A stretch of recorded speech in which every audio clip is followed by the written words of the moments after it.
इहत मोहतमं तन रामर लोक गुरु वंदे सुगतं गति विमुक्तं।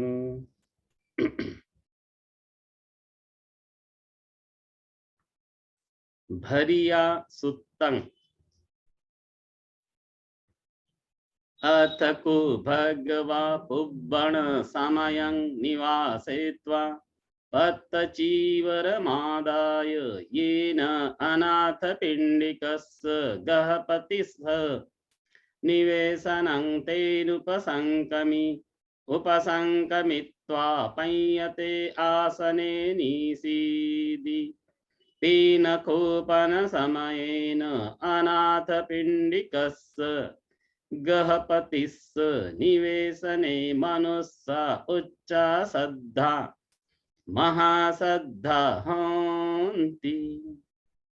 अथ को अनाथ पिंडिको गहपति येन भगवा तेनुपसङ्कमि उपसङ्गमित्वा भगवन्तं अभिवादित्वा एकमन्तं निसीदि एकमन्तं निसिन्नं खु अनाथ पिंडिकं गहपतिं भगवा एतदवोच। तब भगवान पूर्वान्न समय चीवर पहनकर पात्र चीवर ले जहां अनाथ पिंडक गहपति का घर था वहां पहुंचे। पहुंचकर आसन पर बैठे। उस समय अनाथ पिंडक गहपति के घर पर लोग बहुत ऊंचे ऊंचे बोल रहे थे, हल्ला मचा रहे थे। तब अनाथ पिंडक गहपति भगवान के पास आया। पास आकर भगवान को अभिवादन कर एक और बैठा। एक और बैठे हुए अनाथ पिंडक गहपति को भगवान ने यह कहा, हे गहपति, तुम्हारे घर में लोग बहुत ऊंचे ऊंचे क्यों बोल रहे हैं, बहुत हल्ला क्यों कर रहे हैं, मानो मछुए मछलियों के लिए झगड़ रहे हो। भंते, यह पुत्र वधू सुजाता धनी घर से लाई गई हैं। न यह सास का आदर करती है, न ससुर का आदर करती है, न स्वामी का आदर करती है, न भगवान का ही सत्कार करती है, गौरव करती है, मानती है, पूजती है।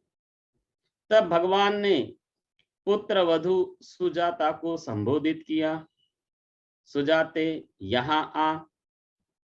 सुजाता ने भंते अच्छा कह भगवान को प्रतिवचन दिया। जहां भगवान थे वहां समीप पहुंची। पास जाकर भगवान को नमस्कार कर एक और बैठी। एक और बैठी हुई पुत्र वधू सुजाता से भगवान ने पूछा, सुजाता, आदमी की 7 प्रकार की भार्याएं होती हैं, पत्नियां होती हैं। कौन सी 7 प्रकार की? वधक जैसी, चोरनी जैसी, मालकिन जैसी, माता जैसी, बहन जैसी, सखी जैसी तथा दासी जैसी। सुजाता, आदमी की ये 7 प्रकार की भार्याएं होती हैं, पत्नियां होती हैं, उनमें से ती कौन सी है? भंते, भगवान के इस संक्षिप्त कथन का मैं विस्तार पूर्वक अर्थ नहीं जानती। भगवान, अच्छा हो कि आप मुझे ऐसा धर्मोपदेश दे जिससे मैं भगवान के इस संक्षिप्त कथन का विस्तार पूर्वक अर्थ जान सकूं। सुजाता, तो सुन, अच्छी तरह मन में धारण कर, कहता हूं। भंते, अच्छा कह।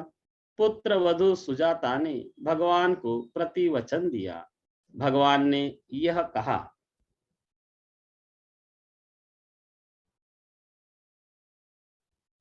पदुत्थ चित्ता अहितानुकंपिनी अये सुरत्ता अतिमय्यते पतिं धनेन कीतस्य वधाय उत्सुका या एव रूपा पुरिसस्य भरिया वधाच भरिया तीच साप उच्चति। जो दूषित चित्त वाली होती है, जो अहित चाहने वाली होती है, जो पति की उपेक्षा कर अन्यों के प्रति अनुरक्त रहती है, जो धन द्वारा कृत के वध के लिए उत्सुक रहती है, पुरुष की इस प्रकार की भार्या वधक जैसी भार्या कहलाती है। यं इत्थिया विदन्ति सामिको धनं सिप्पं वनिज्य च कसिं अदिठहं अपम्पितस्य अपहातुमिच्छति या एव रूपा पुरिसस्य भरिया चोरो च भरियाति च साप उच्चति।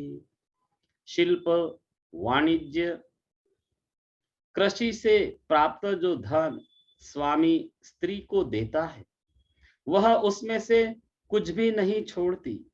पुरुष की इस प्रकार की भार्या चोरनी जैसी भार्या कहलाती है।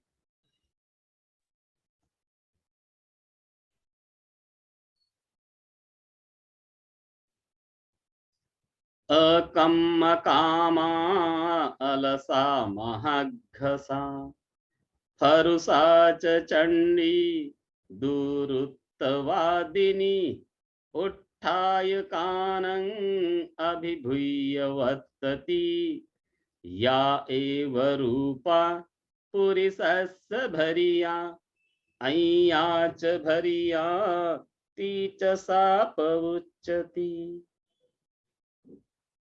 निकम्मी रहने वाली, आलस्य प्रधान, खूब खाने पीने वाली, कठोर स्वभाव वाली, प्रचंड अपशब्द बोलने वाली तथा पति के उत्साह को दबा देने वाली पुरुष की इस प्रकार की भार्या मालकिन जैसी भार्या कहलाती है।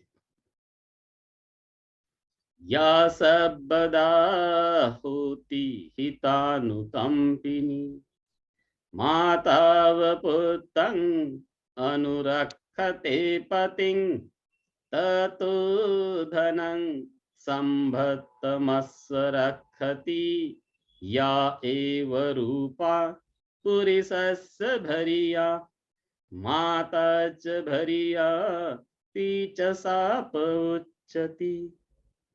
जो सदैव हित चाहने वाली होती है, जो पति की इस प्रकार देखभाल रखती है जैसे माता पुत्र की, जो पति के कमाए हुए धन की रक्षा करती है, पुरुष की इस प्रकार की भार्या माता जैसी भार्या कहलाती है। यथापि जेठा भगिनी कनिष्ठका सगारवा होती सकम्मि सामिके हीरीमणा भत्तुवसानुवत्तिनी या एव रूपा पुरिसस्य भरिया भगिनी च भरिया ती च साप उच्चति। जो छोटी या बड़ी बहन के समान अपने स्वामी के प्रति गौरव का भाव रखती है, लज्जाशील होती है, पति की आज्ञा में रहने वाली होती है, पुरुष की इस प्रकार की भार्या बहन जैसी भार्या कहलाती है।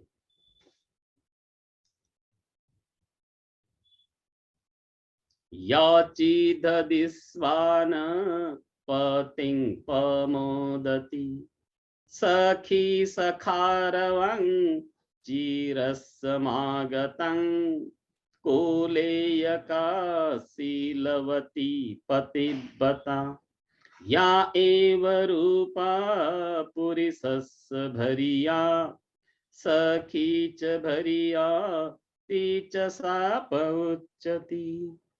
जैसे चीरकाल के अनंतर आगत सखा को देखकर कोई सखी प्रसन्न होती है, उसी प्रकार जो कुलीन शीलवान पतिव्रता नारी अपने पति को देखकर प्रमोदित होती है। पुरुष की इस प्रकार की भार्या सखी जैसी भारिया कहलाती है।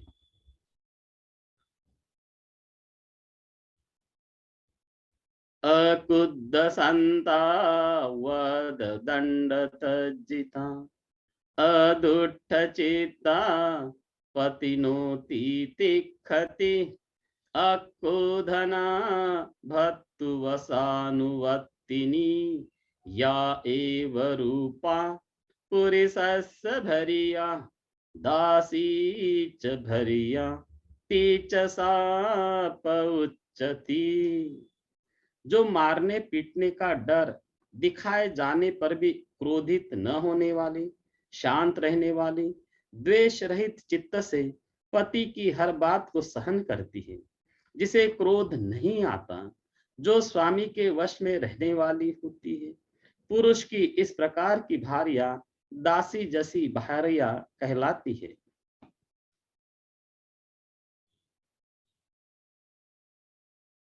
या चीध भरिया वधकाति उच्यति चोरी च अय्या तीच या पउच्यति दुस्सील रूपा फरुसा अनादरा कायस भेदा नीरयं वजंती। जो वधक जैसी भार्या कहलाती है, चोरनी जैसी भार्या कहलाती है, मालकिन जैसी भार्या कहलाती है, ये दुश्शील होती है, कठोर स्वभाव की होती है, पति का आदर न करने वाली होती है, ऐसी भार्याएं शरीर के न रहने पर नरक गामिनी होती है। या चीद माता भगिनी सखी च दासी च भरिया तीच साप उच्चति शीलेठि तत्ता चिररत्त संवुता कायस भेदा सुगतिं वजंतति। जैसे जो माता जैसी भार्या कहलाती है, बहन जैसी भार्या कहलाता है, सखी जैसी भार्या कहलाती है, दासी जैसी भार्या कहलाती है, ये शीलवान भार्याएं दीर्घ काल तक संयत जीवन व्यतीत करने के कारण शरीर छूटने पर स्वर्ग लोक में जन्म ग्रहण करती है। सुजाता, ये 7 प्रकार की पत्नियां पुरुषों की पत्नियां होती हैं। इन 7 में से तुम अपने आप को किस प्रकार की भार्या मानती हो? भंते, आज से आप मुझे मेरे स्वामी की दासी समान भार्या समझे। तो इस प्रकार ये 7 प्रकार की पत्नियों के बारे में बताया है। अगला सूत्र है कोधन सूत्र।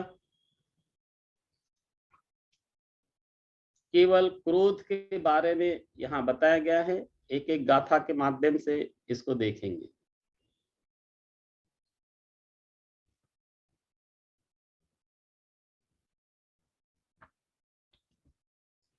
कोधनो दुब्बन्नो होति अथो दुःखं पिसेतिषु अथो अथंग हित्वान अनर्थं अधिपज्यति। जो क्रोधी होता है वह दुवर्ण कुरूप होता है, वह दुख को प्राप्त होता है, वह अर्थ को अनर्थ करके ग्रहण करता है। ततो कायेन वाचाय वधं कृत्वा न क्रोधनो क्रोधाभिभूतो पुरुषो धन जानिं निगच्छति। तब क्रोधी आदमी शरीर तथा वाणी से दुष्कर्म कर धन की हानि को प्राप्त होता है। क्रोध सम्मत सम्मत्तो आयसक्यं निगच्छति ज्ञाति मित्त सुहज्जा च परिवज्जन्ति क्रोधनं। क्रोध रूपी मद से उन्मत्त हुए आदमी का ऐश्वर्य नष्ट हो जाता है। क्रोधी आदमी के रिश्तेदार तथा मित्रगण उसे त्याग देते हैं।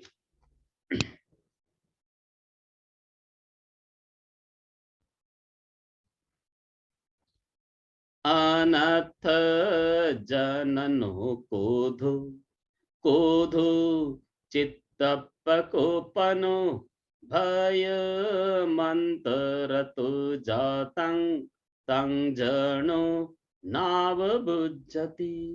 क्रोध अनर्थकारी होता है। क्रोध से चित्त प्रकोपित होता है, अपने अंदर से ही भय उत्पन्न होता है, आदमी उसे नहीं जान पाता। क्रुद्ध अथं न जानाति क्रुद्धो धम्मं न पश्यति अंधतमं तदा होति यं क्रोधो सहते नरं। क्रोधी आदमी के लिए अर्थ अनर्थ का बोध नहीं रहता। क्रोधी आदमी धर्म को नहीं देख सकता। उस पर सदा अंधकार की छाया होती है जिस पर क्रोध सवार रहता है।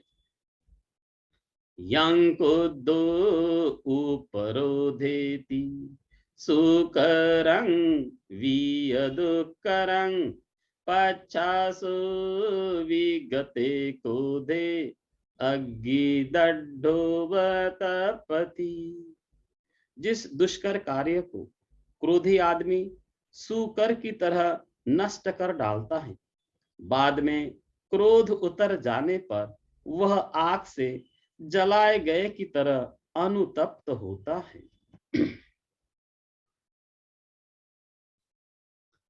दुम्म कुयं पदसेति धूमं धूमिव पापको यतो पतायति क्रोधो येन कुज्झन्ति मानवा।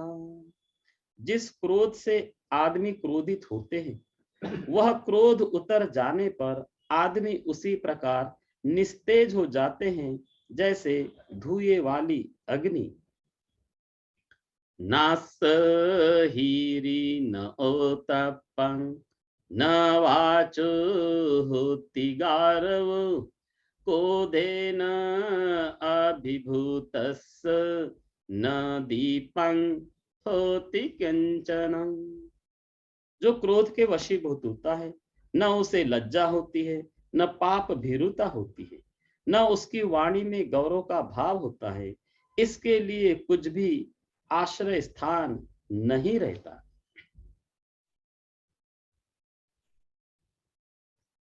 तपनीयानि कम्मानि यानि धम्मेहि आरका तानि आरुचयिष्यामि तं सुनाथ यथा तथं। जो कर्म तपाने वाले हैं, जो धर्म से बहुत दूर है, उन्हें कहता हूं, उन्हें यथार्थ रूप से सुनो। क्रुद्धो हि पीतरं हन्ति हन्ति क्रुद्धो समातरं क्रुद्धो हि ब्राह्मणं हन्ति हन्ति क्रुद्धो पुथुज्जनं। क्रोधी आदमी पिता की हत्या कर डालता है, क्रोधी आदमी माता की हत्या कर डालता है, क्रोधी आदमी श्रेष्ठ पुरुष की हत्या कर डालता है, क्रोधी आदमी अज्ञ जन की हत्या कर डालता है। याय मातु भतो पोसु इमं लोकं अवेक्षति तंपि पान ददिं संति हन्ति क्रुद्धो पुथुज्जनो। जिस माता के द्वारा पोषित होकर प्राणी इस लोक को देखता है, क्रुद्ध आदमी उस प्राण देने वाली जननी की भी हत्या कर डालता है। अत्युपमाहिते सत्ता अताहि परमोपियो हन्ति क्रुद्धो पुतुत्थानं नाना रूपेषु मोचितो। सभी प्राणी अपने समान हैं, किंतु अपना आप ही सर्वाधिक प्रिय होता है। क्रोध से मूर्छित हुए प्राणी नाना रूप से स्वहत्या तक कर डालते हैं।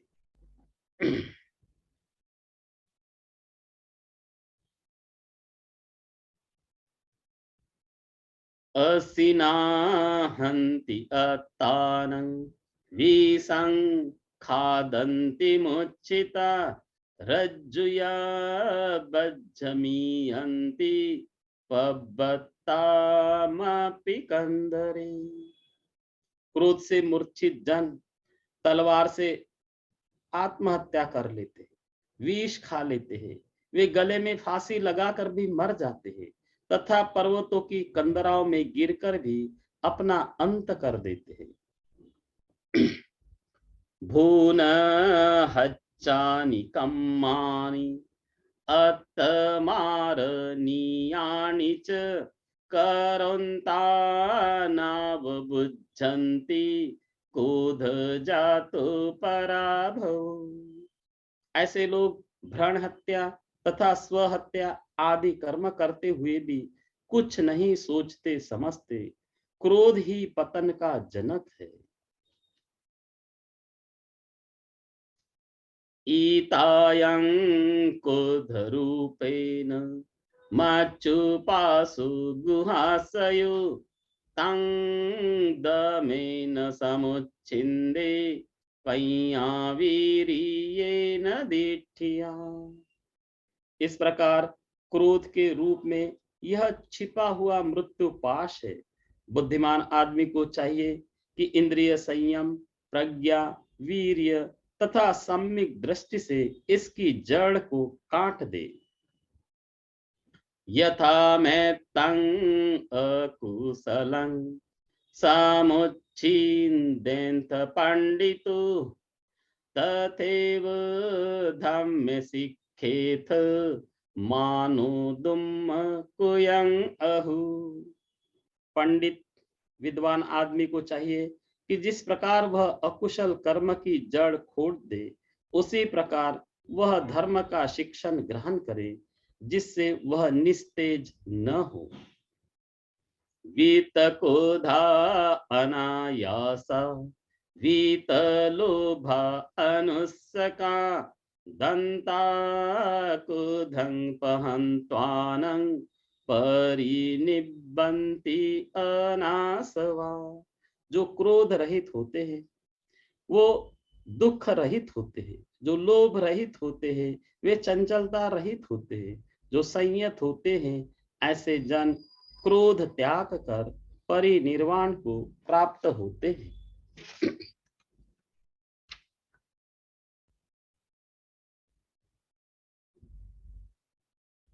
अगला सूक्त है सप्त सूर्य सूक्त।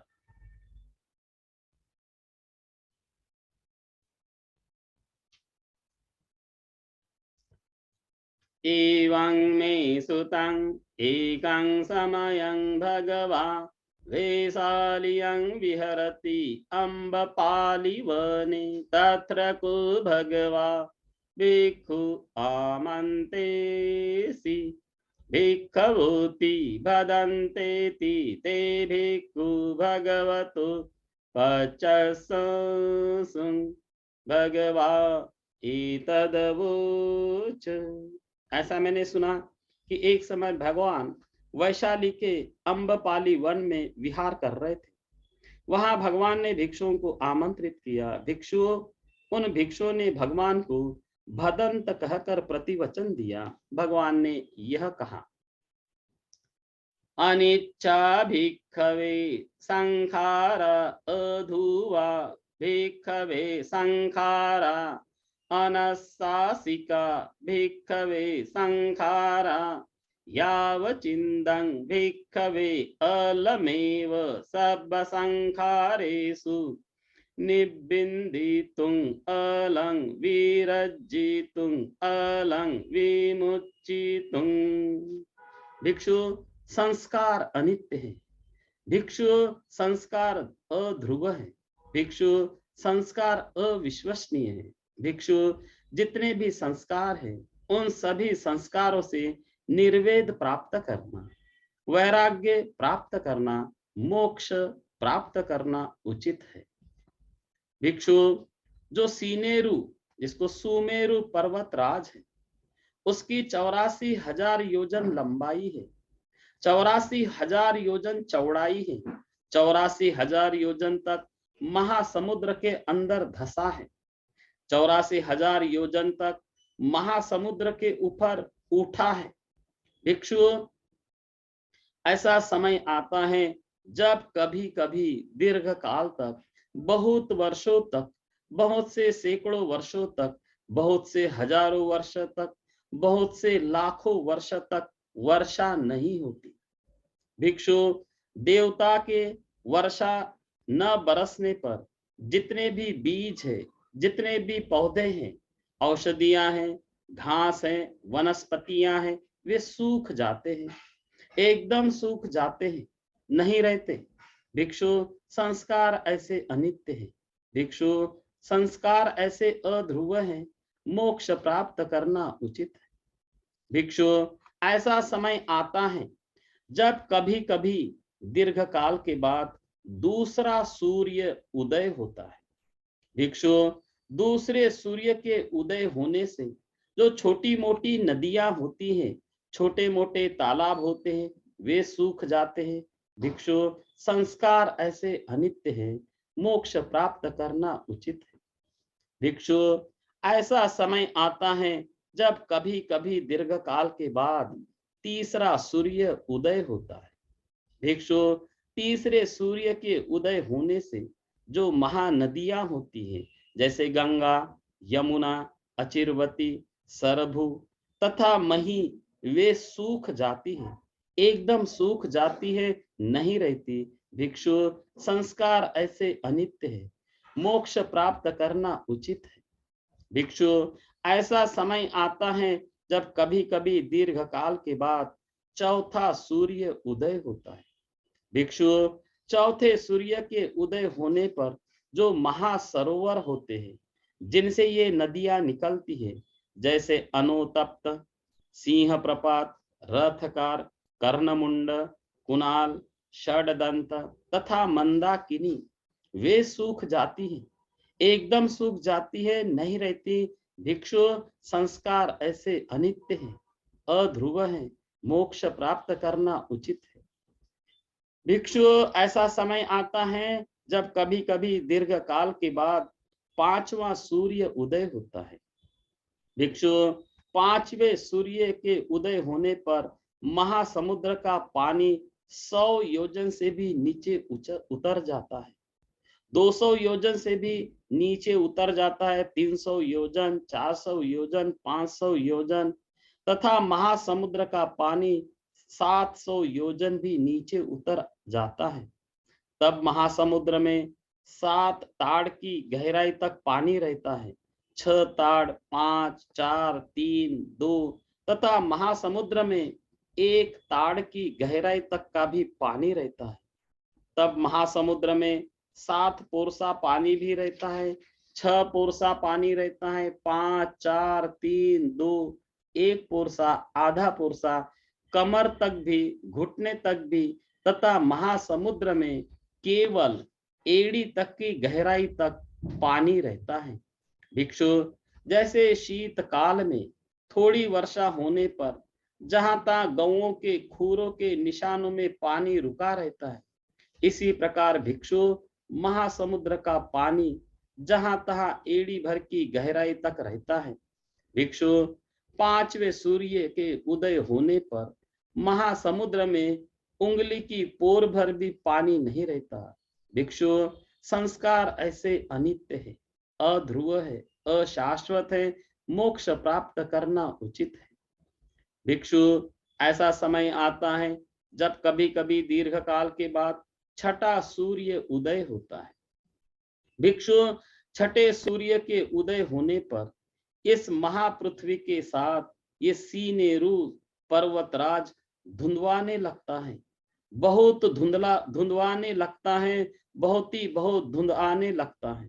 भिक्षु, जैसे कुमार का आवा चढ़ने पर पहले धुंध आता है, बहुत धुंध आता है, बहुत धुंध आता है। भिक्षु, इस प्रकार छठे सूर्य के उदय होने पर महापृथ्वी के साथ सुमेरु पर्वतराज धुंधवाने लगता है, बहुत धुंधवाने लगता है, बहुत धुंधवाने लगता है। भिक्षु, संस्कार ऐसे अनित्य है, मोक्ष प्राप्त करना उचित है। भिक्षु, ऐसा समय आता है जब कभी कभी दीर्घ काल के बाद 7वां सूर्य उदय होता है। भिक्षु, 7वें सूर्य के उदय होने पर इस महापृथ्वी के साथ यह सुनेरु पर्वतराज जलता है, प्रज्वलित होता है, एक ज्वाला हो जाता है।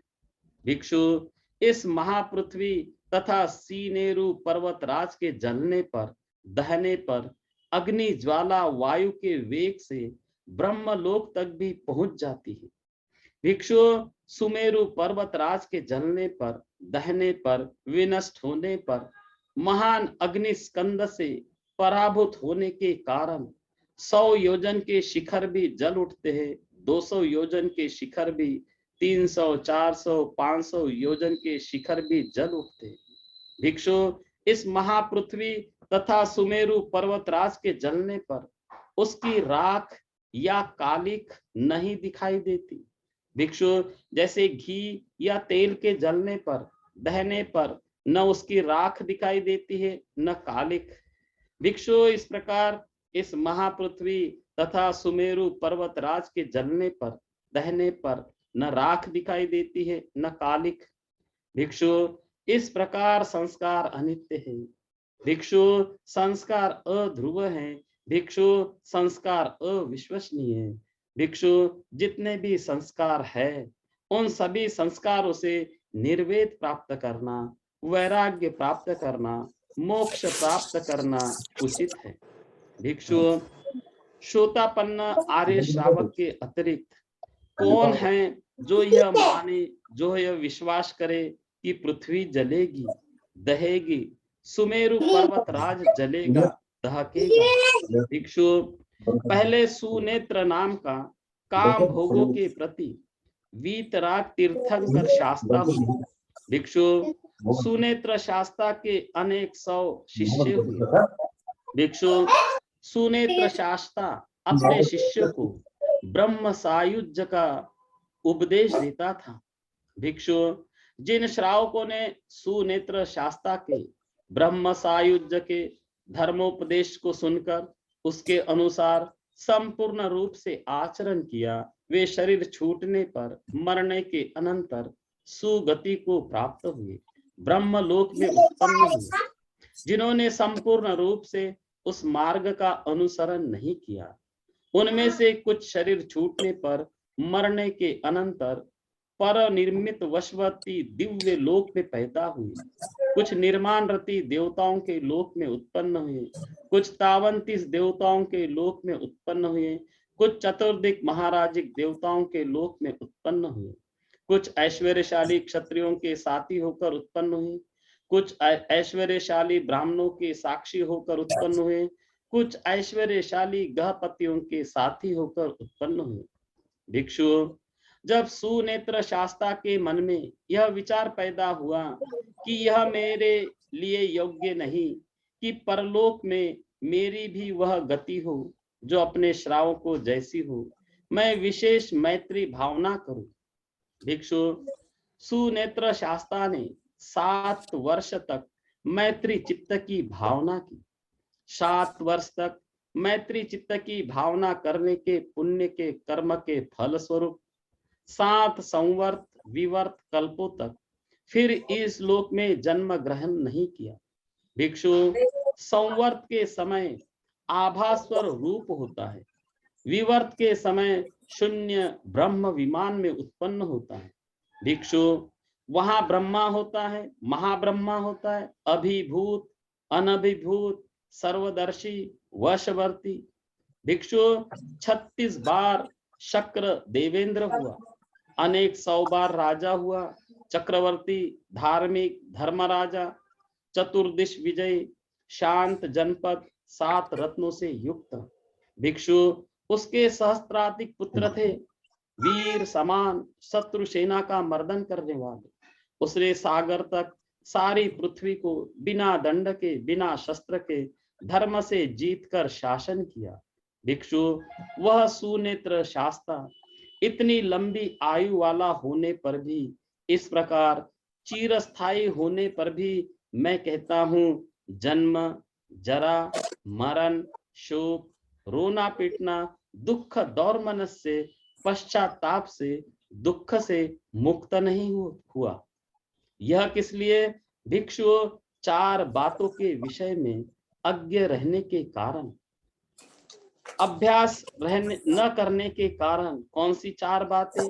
भिक्षु, आर्यशील के विषय में अज्ञानी रहने के कारण, अनभ्यस्त रहने के कारण, आर्य समाधि के विषय में अज्ञानी रहने के कारण, अभ्यास न करने के कारण, आर्य प्रज्ञा के विषय में अज्ञानी रहने के कारण, अभ्यास न करने के कारण, आर्य विमुक्ति के विषय में अज्ञ रहने के कारण, अनभ्यस्त रहने के कारण।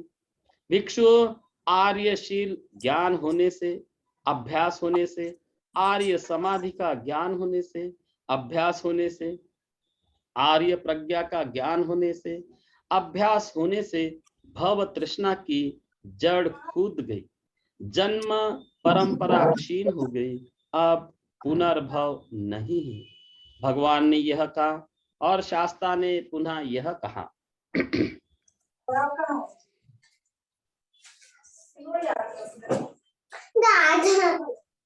गुरुजी, शीलं समाधिपयाच विमुक्ति च अनुत्तरा अनुबुद्धा इमे धम्मा गौतमेन यशस्विना इति बुद्धो अभियाय धम्म मक्खसि भिक्खुणं दुःख संत करो सत्था चक्षुमा परिनिब्बुतो। यशस्वी गौतम ने शील, समाधि, प्रज्ञा तथा श्रेष्ठतम विमुक्ति को जाना।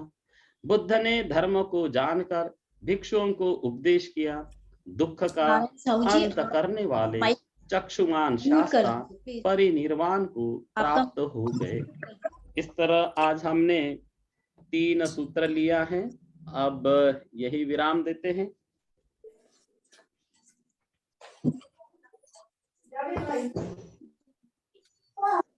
आप मुझे एक बार होस्ट कर दीजिए, थोड़ा यहाँ पे नेटवर्क इशू था इसलिए मैं डिस्कनेक्ट हो गई थी। ओके।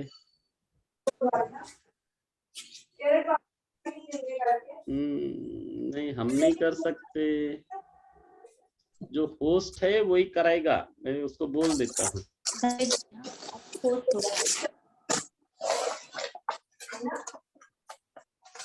साहू जी, आपका माइक म्यूट कर लीजिए आप।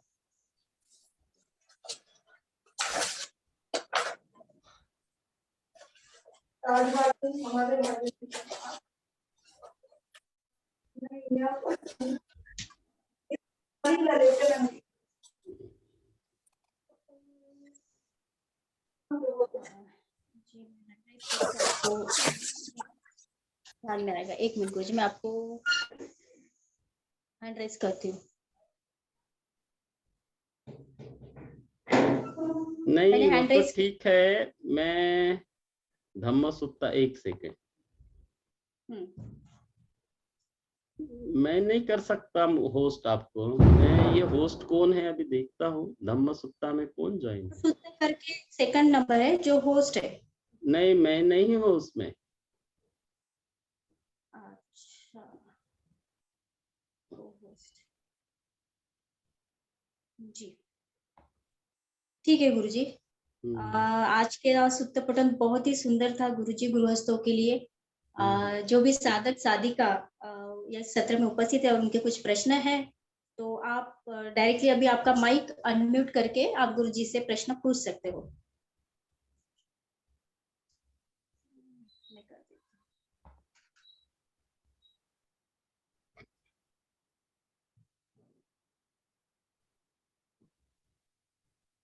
पोस्ट हो चुकी है। 1 मिनट गुरुजी, मैं इधर कर देती हूँ।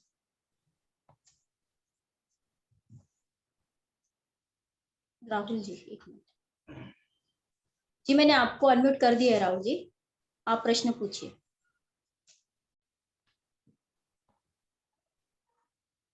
राहुल जी।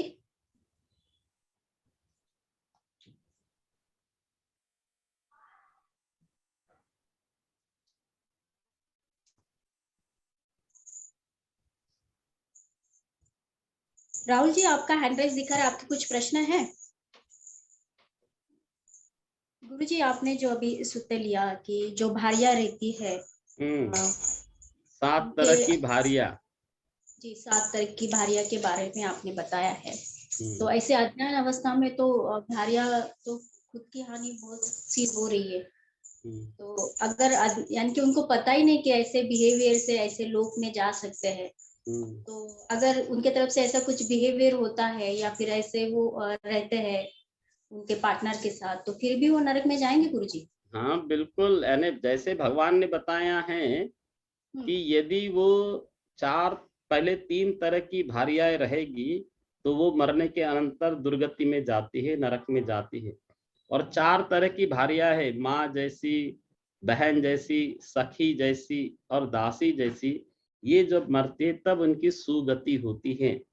तो सभी पत्नियों ने इसके अनुसार उनको मालूम होना चाहिए कि हम किस प्रकार की भारियां हैं और उसके अनुसार आचरण करना चाहिए, अपने सदगति के लिए, किसी और की नहीं। ये सारी चीजें करना चाहिए। लेकिन कभी कभी गुरुजी उनको पता ही नहीं रहता कि इसमें सदगति है, वो यानी तो जो कर्म स्वार्थी वृत्ति। कर्म और फल को विश्वास नहीं करते, इसलिए ऐसा आचरण करती है। तो शिक्षा ये होनी चाहिए, कर्म है और फल है, ऐसा होना चाहिए। फिर ऐसा देखा जाए तो हमारी संख्या तो बहुत ज्यादा है गुरुजी। जी राहुल जी, मैंने आपको अनम्यूट कर दिया है, देखिए आपका माइक अनम्यूट होता है क्या? राहुल वाघमारे जी।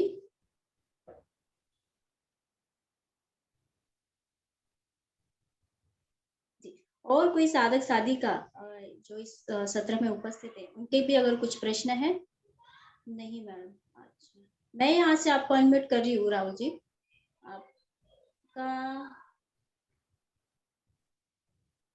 मैंने रिक्वेस्ट सेट किया है, ठीक है। Hello hello. हाँ जी बोलिए। हाँ सर, जय भीम, नमो बुद्धाय। हाँ बोलिए। सर वो मैं लेट जुड़ पाया, तो वो 7 तरह की मतलब कौन कौन सी, वो पता है, एक बार बता दे सर, 7 तरह की भारियां, क्योंकि मैं वो लेट जुड़ ऐसा पाया, है, मतलब पहला कनेक्ट नहीं है, हो पा रहा था। पहला जो बताया गया वधक जैसी, यानी मारने पीटने क्रोधित होती है, तो भगवान ने उसको कहा वधक जैसी। दूसरी भारिया कहा चोरनी जैसी, पति के पैसे चुराती है, जो कुछ धन कमा के लाता है सब अपना स्वयं खर्च करती है, तो भगवान ने कहा वह पत्नी चोरनी जैसी। तीसरा जैसा मालकिन जैसी, ऑर्डर करती है, केवल ये करो वो करो, अमुक लाओ ढमुक लाओ, तो वो उसको कहते हैं मालकिन जैसी। तो ये 3 प्रकार की भारियां होती हैं। वो मरती है तो दुर्गति को जाती है। फिर भगवान ने आगे बताया माता जैसी, तो माता जैसी पुत्र को परवरिश करते है, वैसे पत्नी अपने पति का ख्याल रखती है, तो भगवान ने कहा ये माता जैसी है।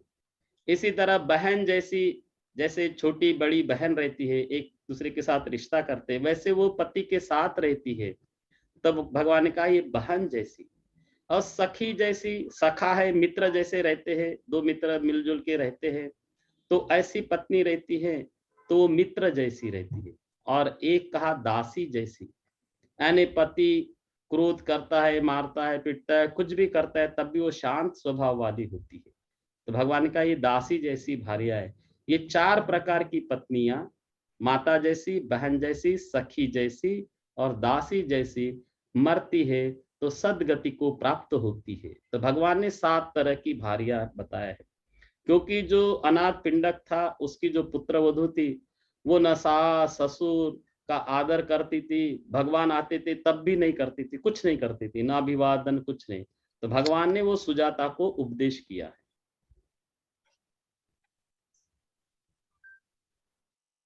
जी यहाँ पे प्रश्न पूछ रहे हैं गुरुजी कि क्या पाप को पुण्य से ढका जा सकता है या पाप का फल मिलकर ही रहता है? पाप को पुण्य से भी ढका जा सकता है, ध्यान करके उस पाप से मुक्ति भी पा सकते हैं। केवल 6 पाप ऐसे हैं उस कर्म का फल को भोगना पड़ता है, जैसे मातृ हत्या, पितृ हत्या, अहरंत हत्या, बुद्ध के शरीर से खून बहाना, संग भेद और मिथ्या आचार्यों के प्रति श्रद्धा। ये 6 कर्मों के फलों को भोगना पड़ता है। बाकी जितने भी कोई पाप कर्म करे उसको हम पुण्य कर्म से ढक सकते हैं और ध्यान करके सारे पाप कर्मों को धो डाल सकते हैं। तो आपको लेकिन ध्यान करना पड़ेगा। जी गुरुजी। आपने इस उत्तर में ये भी बताया है कि सुमेरु पर्वत करके है, उसके बारे में थोड़ा मार्गदर्शन करेंगे गुरुजी? ये सुमेरु पर्वत जैसा भगवान ने बताया, ये महासमुद्र में 84,000 योजन नीचे गया है, 84,000 योजन ऊपर है, 84,000 योजन की उसकी चौड़ाई है। उसको नहीं देखा जा सकता। उसमें सुमेरु पर्वत पर देवता लोग रहते हैं और उसके नीचे असुर लोग रहते हैं। जो दिव्य दृष्टि वाले हैं, ध्यानी लोग हैं, वे उसे देख सकते हैं। गुरुजी वो 1 योजन में कितने मतलब किलोमीटर या फर्लांग क्या होता है 1 योजन? एक योजन यानी 8 किलोमीटर होता है। 1 योजन यानी 8 किलोमीटर।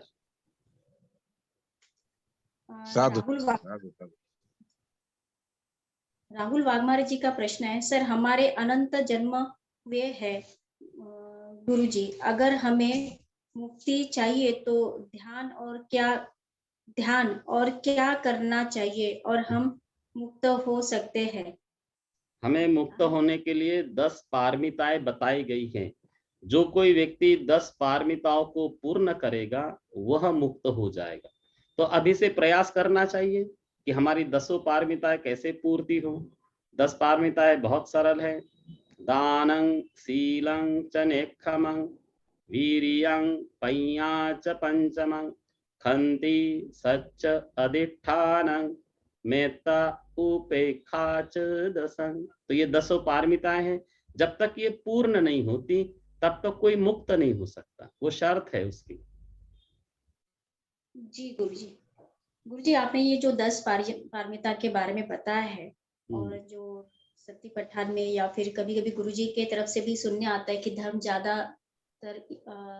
ज्यादा दिन तक यहाँ पे नहीं रहेगा, तो फिर ऐसे वक्त जो पारमी हमें 10 पारमी अगर पूर्ण करनी है तो वो पृथ्वी पे ही होता है या फिर और कहीं पे भी होएगा? ये 10 पारमिताएं मनुष्य लोक में पूर्ति हो सकती है और कहाँ होगी? कैसे कर सकते हो? कैसे कर सकते हो? बड़ा सिंपल है भाई। 10 दिन के शिविर में जाते हैं तो आपकी 200 पारमिताएं थोड़ी थोड़ी पूर्ति हो जाती है।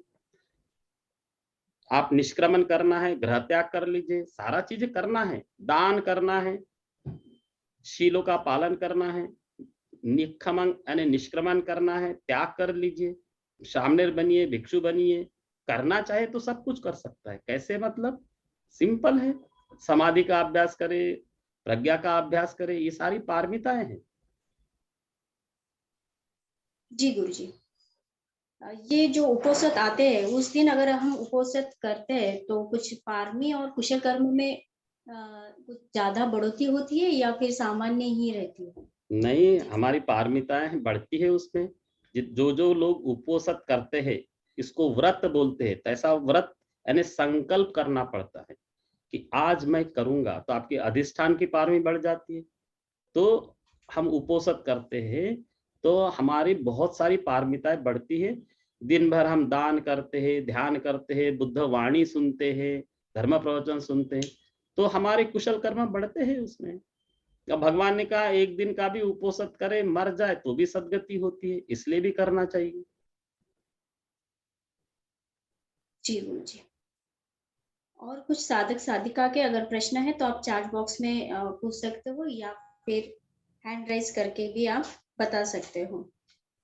आज का सेशन बहुत ही सुंदर था गुरुजी, क्योंकि जो भारिया के बारे में बताया गया है और जो योग बारे में बताया गया है उससे मुझे लगता है जो भी यहाँ पे सदस्य सुन रहे हैं वो और कुछ अच्छे मार्ग पर चलने की कोशिश जरूर करेंगे। तो बहुत बहुत धन्यवाद गुरुजी आज के इस सूक्त पठन के लिए। हम सभी की तरफ से आपसे विनती करते हैं कि आज का सत्र आप समापन की ओर बढ़ाएं। भवतु सर्वमंगलं रक्षन्तु सर्वदेवता सर्वबुद्धानुभावेन सदा सुखी भवन्तु ते। भवतु सर्वमंगलं रक्षन्तु सर्वदेवता सर्वधर्मानुभावेन सदा सुखी भवन्तु ते। भवतु सर्वमङ्गलं रक्षन्तु सर्वदेवता सर्वसङ्घानुभावेन सदा सुखी भवन्तु ते। महाकारुणिको नाथो हिताय सर्वपाणिनं पूरयित्वा पारमी सर्वापत्तो सम्बोधिमुत्तमं एतेन सच्चवज्जेन सोतिते होतु सर्वदा। जयन्तो बोधिया मूले सख्यानं नन्दिवर्धनो एवमेव जयो होतु जयस्सु जयमङ्गलम्। अपराजित पल्लंके शीसे पूतो विपुक्कले अभिषेके सर्वबुद्धानं अग्गपतोपमोदति। सुनक्षतं सुमङ्गलं सुप्रभातं सुहोठितं सुक्षणो सुमुहूर्तो च सुइष्टं ब्रह्मचारिषु। पदक्षिणं कायकम्मं वाचकम्मं पदक्षिणं मनोकम्मं प्रणिधीते पदक्षिणानि। पदक्षिणानि कृत्वानं लभन्ते ते पदक्षिणे ते अत्तलब्धा सुखिता विरुळा बुद्धशासने। अरोगा सुखिना होत सह सर्वैः ज्ञातिभिः। चिरां तिष्ठतु बुद्ध शासनं चिरां तिष्ठतु बुद्ध शासनं चिरां तिष्ठतु बुद्ध शासनं। साधु साधु साधु। बहुत बहुत धन्यवाद गुरुजी आज के इस सत्र के लिए। जो भी साधक साधिका उपस्थित है, तो आज के इस उपसत, आज का भी उपसत है, कल का भी उपसत है, इतना सुंदर हमें धर्म का मार्गदर्शन मिला है। तो ये भी एक संधि है हमें कुशल कर्म अर्जित करने के लिए। तो सभी साधक साधिका का बहुत बहुत धन्यवाद ज्ञापन करती हूँ मैं यहाँ पे, जो इस सत्र को सुन रहे हैं। और भिक्षु संघ से यहाँ पे जो भी उपस्थित है संघ से, उनका भी मैं बहुत बहुत आदरपूर्वक धन्यवाद ज्ञापन करती हूँ सत्र में। अगर भंते जी है सत्र में, तो भंते जी आप कुछ मार्गदर्शन करना चाहेंगे?